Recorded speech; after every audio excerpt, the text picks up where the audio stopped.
welcome everyone to this week's Tim Talk. We are so excited. First of all, I have to apologize. It's been one of those, I guess, days or last couple days. Yesterday, as we were getting ready and preparing for our pre-talk, I got what I now know is referred to the purple screen of death. So my Mac literally went completely purple, and I could not use it until I opened it only about 20%. So needless to say, had to run and get some new equipment. So I apologize that we did not, those of you, as I received several notes, thank you for anticipating pre-talks, and thank you for your faithfulness and supporting us.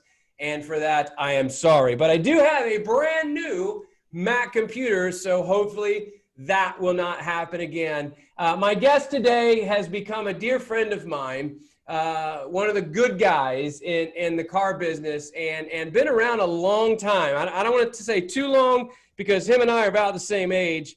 And, you know, time goes fast. I don't know if it's dog years, but we've been around a long time. Sean Stapleton, who before, a lot of you guys know Who's Calling. He was the VP of Sales, and I believe Biz Dev for Who's Calling, as well as Vin Solutions, the VP of Sales as well there, and now one of the founder and CEO of Dealer Teamwork. Sean, welcome back. We had so many people talking about the last, and hey, this is good and this is gold and all this other stuff. So we had to have you back, and probably going to have you back again. But hey, brother, thank you for the time, and welcome back to Tim Talks. Thank you for having me. It's so awesome. I got a lot of great feedback, and I just love giving back to the community and the industry I love so much, automotive. And you make this fun, Tim. I enjoy this. Yeah, man, this is good stuff. I mean, it's kind of cool to see things get shared and reshared and reposted. And again, our heart truly is to help the automotive space that has been so good to all of us. So today I just want to jump right in because we didn't get a chance to do the pre-talk yesterday. And you've entitled the talk today, Modern Marketing and Some Old Ideas. Modern marketing and some old ideas. And both you and I are old school cats in the space. So let's just say that you and I both, we partner together and we put our money together and we buy a dealership. You know, what are some absolute things that we have to have? Let's just start there to press go. Perfect. So let's talk about the tools. I had a lot of people call me afterwards and say, why don't you go through the tools that a modern dealership should be using? And this is my list. So I'm sure there's some super smart people that got some new cutting edge stuff, but these are tried and true that I see dealers, they got to have. If they don't really have it, I don't know how they're catching the customers, right? So let's talk about the modern tools, and then we'll talk about some smart bidding. We'll talk about marketing automation and how to finish strong, right? So first of all, modern marketing tools. My theme is don't be afraid to try new things, even if you fail, right? Because whether it's new types of video, it's smart bidding, it's automation, the only way you know if it's going to work for you is by trying it. And COVID's changed a lot for us all. I'm pretty much COVID fatigued out, Tim, so I don't like talking about it anymore. But right. What have we learned from it? What tools are working, right? So, you know, make sure that you always keep stuff fresh. I'll start with this. Content is king. If you want customers to come to your site and engage you, fresh content. Give them the information, the pricing, your sales events, your offers, your specials, your availability, right? What customers are saying about you. Use video. Call it clickbait. Give them the things people are searching for, and the easier you make that to find your information, the more they'll spend some time on your website, right? So let's start with the tools. I know this is going to sound basic, but SEO, let's start at the top. Search engine optimization, the process of improving the quality and quantity of your website traffic. Here's my first advice after managing and owning a website provider. Most of it needs some fine tuning, Tim.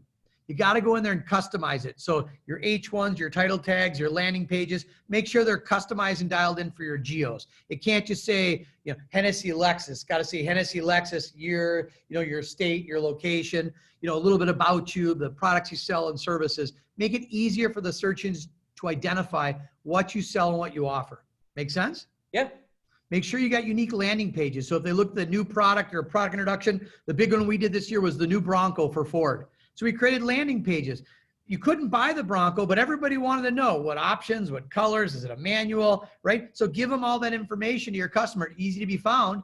Google loves it, ranks your site higher, and then ultimately, hopefully they, they leave you a message, they send you a lead, you can retarget them, whatever, but create pages that are relevant to what people are searching for. Search engine optimization. We're going to spend a lot of time on this. It's still the #1 tool used for searching and researching a new vehicle, right? People use Google, period. I hate to say that to other people, but Facebook's creeping up, but Google's still the #1 thing out there. But it's changed dramatically. And we're going to get into marketing automation and some of the different strategies Google's got out there, and we'll answer those questions. One of my favorite, and I think yours, chat, right? I'm going to turn the tables on you.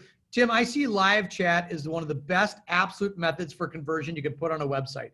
I see the faster you answer the customer's question, the better. And I believe that live chat should be actually managed by the store, but most stores can't do it. And they got to use a technology like yours. Is that fair? Is that what you see as well? No, absolutely. Absolutely.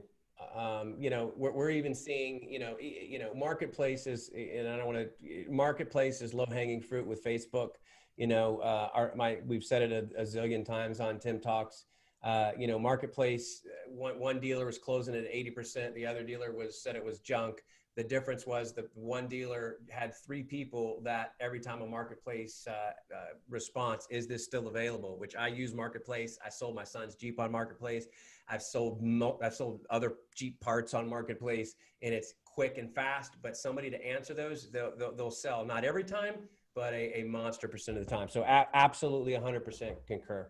And I would have said that whether it was on your show or not. Every one of these are statistically we've looked at and we've used analytics to prove it. So SEO, SEM chat, video. Video is just getting more and more consumed, right? The average consumer during the shopping process, according to Google, watches 19 YouTube videos, okay? And I'm going to write that down. Good idea, right? And 19 videos. That's yep. And that was recent. We just got that from Google. So if your stats are a little bit different, I just got that about a couple weeks ago from Google, and I'll email them back if people don't agree. What type of videos and what's the optimal length? I get asked a lot. It's 15 to 30 seconds. The whole part about video is engaging them. What types of videos should I be using? Branding videos work great. Technology videos, showing new technology on the car. 360 walkarounds, safety features. How to find your service department if you have a weird parking or a parking issue. It's funny how many people will literally set a service appointment after watching your video to realize it's easy to park or they don't have to park on the street. And then customer testimonials. We love reputation management. And if Tim, you called me and said, Sean, go to ABC FCA store and buy your next Jeep, that would mean a lot to me because I trust and love you. Cool? Yep. So, and remember about video, you only pay for it if people watch it. Right. So there's a great let me park there for just a second, or not park, but let me put it in neutral for a second. So when you're talking about video, and obviously Carnell, that was the first thing we did is put, 6 years ago, December 1st was put video in our platform. But when you're talking about, obviously you're running monster campaigns. When you're talking about running video to the salesperson manager sitting behind the desk, running video to you means what? Is that pre-roll? Can you unpack that a little bit? Yeah, we've got a YouTube channel, but where are people going to see these videos? I like TrueView. I like pre-roll. I like bumper ads. Depends on what you're going. Depends on how much is it a branding? Is it a quick 6-second? Is it a product introduction? Is it a really deep dive 10-minute video walk around learning all about the new Raptor or the new Jeep and the engine? All of that matters. And here's one thing that I think most people don't realize. It doesn't have to be incredibly professionally done. As long as there's no profanity or nothing political in it, raw video is critical. It works fantastic. People like that rawness of the video. Does that make sense? Did I lose you? Hello, Tim. You there, bud? I think we lost you. You might. We see him, but he's paused. We're getting him back in right now, guys. Thank you for your patience. Thank you, Olivia. It's that new computer. It happens. There's gremlins. Thank you for all the people watching, and know that you can tell we didn't pre-tape it, huh? That's right. That's right. We should have him in any second. I got Bubbles. Can I give a car joke while we're waiting? And I'll give it Hey, out I to love Charlie that. Vogelheim. I'll give him the credit. How many doors on a chicken coop? Tell me. 4, because if it had 2, it'd be a chicken sedan. I love it. I love it. With Oh, I that, got. I'm sorry. it Sorry looks about like that, we have guys. Cindy back. Welcome back, Tim. Again, new computer, lots of issues. Got it. Keep cranking. We were talking about video.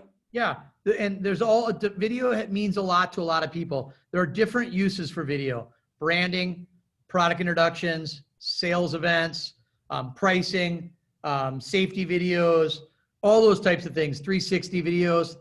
Basically, remember your showroom now is your website, and by putting videos on your website, it's highly engaging. Who owns YouTube? Google. You want to get your pages to rank higher? Put a video on it, or 2, or 3. And like I said before you got cut off, it doesn't have to be television quality video. These new phones we have are amazing. As long as there's no profanity or anything real, yucky in it. People love just honest, raw video. Absolutely. Something that we've been preaching a lot, something that we've always preached. We had a statistic 5 years ago that we ran with. Google said if you send a video to a customer, the customer is 63% more likely to go to the place that starts the video. So let's go a little deeper down. I mean, what are you seeing? I know we have a list of things to go over, but I mean, what are you seeing in the space that you've kind of been wowed by, or maybe you didn't expect it to work a certain way, or you've ran a campaign? So putting you on the spot here a little bit, what is working? And again, I look down to take notes as I'm taking, as always, a bunch of notes, but what's working on your end that you really put together and your team put together, and you're like, wow, that's that did not expect those results. Lead generation, social media, Facebook, and some of their new offerings and some of their new capabilities and some of the new audience stuff you have, some of our ROI. Now on the flip side, Tim, let me give you a caveat. Right this exact second, we're seeing political costs driving Facebook up higher than I'd want. So my impressions, my views, my cost per click, please, everybody that's spending money in digital marketing, realize we're in a really weird time. Politicians buy every form of media and they don't really have a budget. So if you're working with your vendor today and they've gone from $12 cost per click to $30, it's probably not their fault. You're probably in a highly contentious market where every politician's trying to buy every second of video they can get, or TV, radio, newspaper, whatever it might be. So this will go away after the election, but I am seeing some price increases right now in social media and a couple other areas. And I believe that's because of the election and politics. You talk about smart bidding. I want you to talk about that for a second. But my conversations with several CMOs that have become friends, they said, Tim, I'm bidding against my own OEM. I'm a FCA store, I'm a GM store, I'm a Ford store, whatever it is, Toyota, Lexus, and the tier 2 markets we're bidding after the same words. And driving up the price. How do you, what do you say to that? How do you know what's going on? How do you, I don't say combat, but how do you deal with that? Great question. So we work with a lot of OEMs. So we get keywords from the OEMs and we get keywords from the dealers. And many times we'll let the OEM take the first position, right? We'll bid according to what the results are looking for. But we can make sure that we negative keyword out keywords that might be top of funnel, right? And might not be ready to decide where to buy. They're trying to decide what to buy. So working with your vendor, you look at your bid strategies and determine what clicks are acceptable. Predicate it based on conversions and store visits. Those are my 2 best things. Remember, there's only one reason to spend money on ads. It's to make money, right? So if you're not making money, let's change it.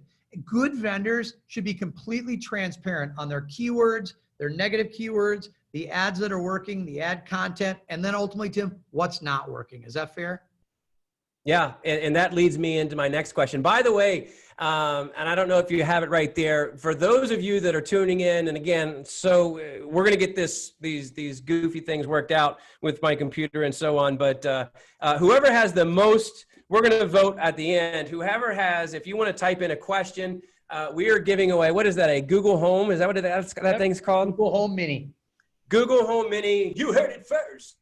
We are giving it away. So anyone to ask, I don't care who you are, if you ask, a somewhat intelligent question and be answered here live on Tim Talks. We are going to be giving away a Google Home Mini. Sean has been so generous and gracious to do that for us. We will get your address and send that directly to you. So let's continue the conversation. You talked about analytics. You have to have analytics, meaning you have to measure. That's a hot button with mine because I get angry. I get angry, and I will never mention any names, including ourselves. You know, I put my Superman suit on as defender of all things dealership when, you know, even vendor-driven reports, even Car Now reports. Let me say that again. You shouldn't I mean, look, dealers need to make sure that you have a way to inspect your analytics and not rely, even though we've got a pretty cool reporting suite, and I'm sure you do too, but not rely on dealer teamwork, not rely on Car Now. That's one of the hot buttons. In fact, at the next PASH event, I'm going to charge hell with a squirt gun because it makes me angry.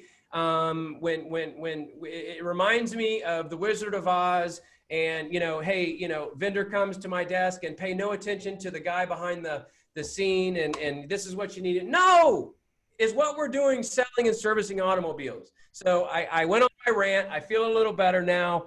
But you know, analytics, how important, and what does that look like for Sean Stapleton? The first word is transparency. So we, as a company, are transparent to a fault sometimes. Yes, I have customers log in and go, wow, you did so much better for me last week or last month. What happened? I can't create search. I can influence it, right? So we believe that analytics, you need insights to which campaigns and audiences and channels and offers, content, what's the most successful, driving your buyer's engagement, whether it's sales, service, fixed ops, it doesn't matter. You know, without analytics, how do you improve your decision-making? You know, how do you look at customer insights? You should be able to gain knowledge from your data analytics to inform what decisions are good, which ones are bad, and which ones should we do more of, right? I like to say, look at the outcomes of your campaign. Did it result in a store visit? Did it result in a conversion? Did it result in a phone call? Did it result in a chat? Did it result in a map view? Those are good leading indicators that you've done enough information to convince that customer to come to your physical location. At the end of the day, that's what we want, right?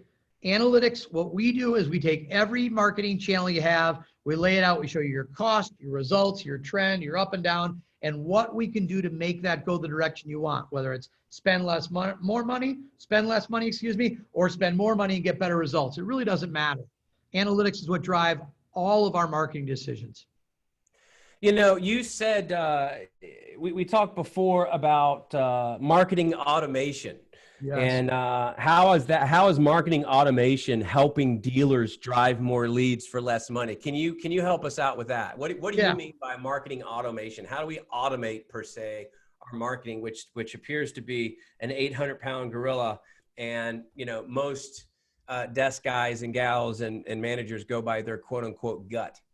So let's just do the definition. Marketing automation refers to software platforms and technology designed for marketing departments to organize to become more effective, more efficient, manage more channels, automate repetitive tasks so you don't have to do it with humans, and ultimately make sure you don't make mistakes. So we have what's called an MPOP, right? It's our patented platform. It stands for Merchandising, Personalization, Optimization Platform. It's an automation tool that builds out and updates your landing pages, your offers, your disclaimers, your penny perfect lease, your finance, your savings, your video, all of that stuff. It moves that content to all of your marketing channels. So Tim, you and I don't have to wake up and do it every day. We build hundreds and hundreds of ads on every single product. Why? I don't know exactly what you're looking for in your new Jeep. Are you looking to buy it, finance it? You're looking for a big savings? You're looking for the most expensive one? I don't know. So why don't we create every possible version, Tim, and let the way you're shopping, it personalize and customize to your shopping experience. And then it fixes the website. So when you spend money on your digital marketing, where that customer lands is pretty important. Making sure that if you see an ad that says you could lease a new Jeep Wrangler for $399 a month, when you land on your website, it can't have just an MSRP. Which was the car that was $399, or which was the Jeep, right? And it's got to be to the penny. And building out and managing disclaimers is becoming harder and harder. So good marketing automation tools should keep you out of trouble, avoid strikes, should make sure your disclaimers are perfect, not closed, right? So How do you work smarter, not harder? One thing that COVID did is a lot of the stores reduced staff. So they're asking us to do more with less people. Well, there's the opportunity with marketing automation. Marketing automation should tie all your marketing channels together so they work together. Cross audiences, multiple channels, multiple platforms. Make sure they all play well together nicely, right? That's the good part about marketing. And what are you using? So, okay. So let's just be, I'm going to say this, there's not a lot of people, there's big dealer groups out there. I say big dealer groups, over 15 stores is a medium to bigger. And then we obviously have our Publix, our Sonics, our Asbury's, and so on and so forth. But, I really believe, this is near and dear to my heart because this was me. I can remember, I think I was 25 or 26 when I got promoted as a finance director, and I never even closed a deal in the box before, and I was a director, and I had to figure out what reserve was. And I really believe that still, even though there's a lot of big companies out there, most dealerships are privately owned. And what happens is you're a good salesperson, you get promoted to F&I, you go from F&I to the sales desk to you do a good job, and now you're general manager, and now, oh my gosh, you got millions of dollars coming in and out every year, and you're responsible for. So talk to that girl, talk to that guy that's now sitting in the chair. I mean, you're talking about measuring analytics, and somebody doesn't have, I know there's classes out there. I know Brian Patch does a good job of Google Analytics class and, tags using UTM tag, but look, I'd never heard of this stuff before. You're a brand new guy or girl and you're sitting behind the desk and you're talking about measuring all this stuff. How do you measure it? Is it a tool like Clairvoy, VistaDash? Is it taking a course on GA? How do we make sure that all of this is working beautifully in a beautiful symphony versus just banging on pots and pans? You said the proper word first, measure, right? Measure twice, cut once, right? So what I believe is that you take all of the people you're spending money on, you write on a piece of paper how much you're spending, and then what did you get from it? Whether it was store visits, whether it was form fills, whether it was phone calls, whether it was chats, is there a correlation to the conversions you're looking for? And if you can't see it, feel it, and touch it, maybe it's not tagged right. Give the vendor the opportunity to show the results, but if not, get rid of it. We're in a world right now where you got to try new things. Right? So let me give an example. Google automated bidding. So in theory, automated bidding, Google automatically will set the bid amounts based on the likelihood your ad will result in a click or conversion. What they're trying to do is they're trying to solve two major issues, whether or not the bids are high enough to compete for the qualified buyer and whether or not the bids are too high and possibly showing to people who have no interest in making a purchase decision, right? So trying to cut the waste out. Google's got the black box. It knows everything about where we've been on all their properties. It knows our history. It knows the campaign success rates. So it's going to automatically define, right, what it thinks is the most desirable elements to get the click or conversion you're looking for. So that brings up a really controversial topic. Let's talk about this for a second. A lot of old consultants will say, I want to look at my cost per click, right? But hang on, are they looking at only the outliers or the averages? Because here in theory, automation could say, let's say that you agreed to me to spend $6 per click, but all of a sudden I bought one for 12. Are you going to call me up and yell at me? What if that $12 click resulted in a store visit or conversion? You would have paid for it. So please, people that are looking at analytics, just absolutely take your outliers and get rid of them, right? Just take your lowest and your highest and throw them out. Look at the averages, because if you look at the outliers, you can get some bad data. Smart bidding is outperforming manual bidding significantly. Trust me, we had a lot of people that mostly were manual bidding. We had some cool technology. We are very, very much using and relying on analytics and Google tools, Facebook tools, and audiences to fine tune the strategies. And then we use the analytics to determine did it work or not for you in the ROI. That brings me to, I know we have a lot of mutual clients, but, what can somebody expect? And I know this is, this is a how to get better together. No one's smarter than everyone. I get it. But what can someone expect if they, because look, you're on the show because we've become friends. We've been on the road together, but you're on the show because people talk about what you're doing for dealers and it's working. So I'm general manager at ABC Toyota. What can I expect? What happens when I say, you know what, dealer teamwork, you have my business? So first thing we do is we do an analysis on your store. What's working, what's not? Are you a new car store, a used car store? What are the goals that you want, Tim? So most people say, I want, one new to every one of my two. I want to make sure that I spend the money in the most area. This is my primary marketing area that I want to dominate. I want to make sure that my local customers find me first. And I want to not spend more money than I have to, and I don't want to compete with the OEMs, to your point earlier, right?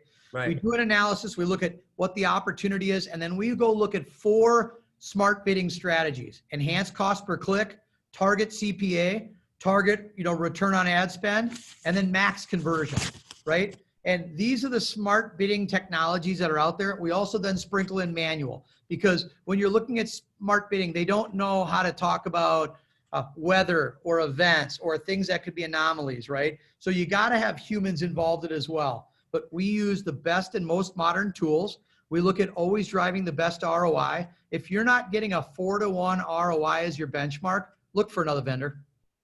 4-to-1? 4-to-1. And yes, I got people that are way higher than that. And yes, I got campaigns that don't do that. I'm going to just be as honest as I can, but I always strive for at least a 4-to-1 ROI. Why? Because if I do that, you spend, $4 in ad spend, I want $4 in revenue back. Right. Sorry, $4 in revenue, I want it just $1 in ad spend, right? And could it be much higher than that? Sure, but that's a benchmark that works really well, right? Paid search has changed dramatically, and the tools we're using. Gone are the old days. Pick 25 keywords, just run some basic ads, and hope you stand out. Technology's advanced stuff where if you're not optimizing it constantly and looking what's happening in your market, you're going to be wasteful. You're going to spend too much money the wrong way. As well as, don't be afraid to pull back. Let me tell you something I just learned pretty critically. Google and I had a big conversation. They expect this December to be the biggest sales month of the year by a long shot, right? December? Yeah, December. And guess what they're doing right now? They're starting their search for what makes and models. So maybe they have 4 to 5 makes and models in their consideration set. So make sure your advertising is tight right now for discovery ads and branding ads and why buy ads, et cetera, because those people are going to be in the market 30, 40, up to, end of the year here to make that decision. And we're expecting a major increase. What did they say? That they said that they expect 2 times more sales in December than April of 2020. 2 times more sales in December than April 2020. I'm going to write that down. I'm going to write that down. 2x in December. We do have a question. Yes. That's exciting. We do have a question. Does the MPOP platform tie back to individual customer sales or just store sales for the month? Again, I'll read that again. Does the MPOP platform tie back to individual customer sales? That's from my buddy Brian Toole. Or does just store sales for the month? If we give us access to the CRM and give us the data, it's customer specific. We do customer match back on social media. So there is a capability to do it. The dealers just got to give it a little access to their CRM. I don't dip the DMS. The reason why I don't do it is there's a lot of fighting and arguing and people are taking credit for everything and gets expensive and liability. So I try to make the technology as easy as possible on our dealers. We don't believe in hardware or software installations. We're all virtual, all AWS. So it depends. If the dealer said to me, Sean, I want a matchback campaign on social media. Yes. I want some matchback campaigns. Awesome. Here's what I need out of your CRM. That's great question, stuff. Brian. Yeah. In fact, Brian's going to be on. In fact, you know what? I need to connect both of you. Because Brian demoed last week. Do what? He took a demo after our show last week. Yeah. Well, then you're already connected because Brian is actually going to be on Tim Talks next week because he's doing some unbelievable things with geofencing. Very, very bright human being. And, obviously we're going to continue to have you on, Sean, but as we land this plane, what are some thoughts that you just want to leave with, again, being shared and reshared, with our viewers that you just want to leave with them before we get together again? 3 things. Don't let the political landscape right now turn you off on marketing. Yes, it's a little bit more expensive. It's very noisy right now, but get in the game. People are searching right now to make decisions in 30, 40, end of year, right? So make sure you're in the game. Discovery ads and mid-funnel advertising works because maybe I haven't decided if I'm buying a Ford or a Chevy or an FCA product yet, but they're all in the consideration set. So make sure you're out there. realize that after the election, a lot of things are going to go back to normal. So if you're struggling right now with ROI, I say just forget it until after the election. People are spending a lot of money right now, but if you're not in the game, how can I do retargeting and display and other things to influence and bring them back? You won't be able to without it. Know that the end of the year is probably going to be incredible. Everybody's predicting a grand slam finish the end of the year. Make sure you're ready for December. Make sure you have penny perfect pricing. Look, you want to sell more used cars? Put a payment on it. There you go. If everybody's buying on, if you can afford to pay cash, you don't always still pay cash. But what most people are tied to right now is what's the cost per month of that vehicle, right? You want to increase your used car lead volume? Put a payment on it. There's a great tidbit for you. Especially, that's a whole other conversation, especially what the market's doing. I had mentioned to where I got my car. I'm like, maybe I just pay for it. Like, were you nuts? Yeah. I mean, your money is making so much more elsewhere. So that is some great advice. That is some great advice. Was there anything else, Sean? Sir, the number one 3? automotive purchase decision still is search. Search is still the number one way people are getting information, learning, and deciding. Reputation management's more important than ever. We're looking to our peers to make sure that you're a good guy or a good person or a good place to buy. And if it's yucky or bad, you're going to turn a lot of people off. Know that marketing automation is changing the game. And if you're doing the same thing over and over, 4, 6, 7, 8 hours a day or a week or a month, look to see if you can automate it. You got to make sure that your website's optimized, your product is optimized, your disclaimers are optimized, and you got smart bidding strategies that are giving you a competitive advantage. If you haven't looked at this or changed it in the last 6 months, you're probably behind. It's moving that fast. We struggle to keep up, and this is what we do every day. And we take the results of every campaign, compare all of them together to give our customers insights on what's probably going to work best for them, their market, their car, their branding, and where they're trying to get to. Sean, as always, we're gonna get with Holly Ann and we're gonna get you scheduled again because there's just never enough time as we try to keep these to 30 minutes.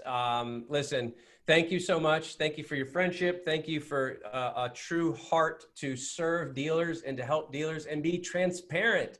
If all vendors, look, all of our, in fact, we took out an ad and it'll come out. We took an ad just thinking all digital retailers, all marketers, all OEMs.